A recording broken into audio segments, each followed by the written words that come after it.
Have you ever stopped to marvel at the intricate beauty of the human eye? It's a marvel of nature, allowing us to see the world in all its splendor.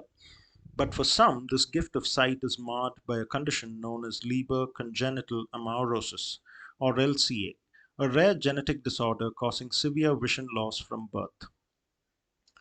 At the heart of this condition lies a gene called CEP290.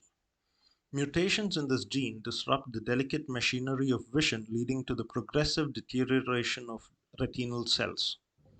A subtype of LCA, known as LCA10, is caused by a specific mutation within intron 26 of the CEP290 gene and is known as the IVS26 variant. But what if we could intervene at the genetic level to restore vision?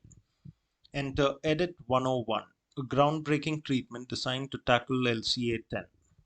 EDIT 101 harnesses the power of CRISPR-Cas9, a revolutionary gene editing technology to target the IVS26 variant within the CEP290 gene.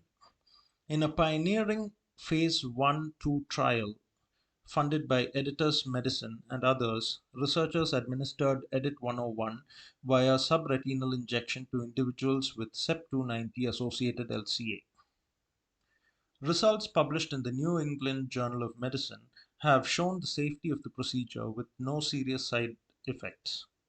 Further, 79% of participants showed improvement in at least one of four measured outcomes of effectiveness.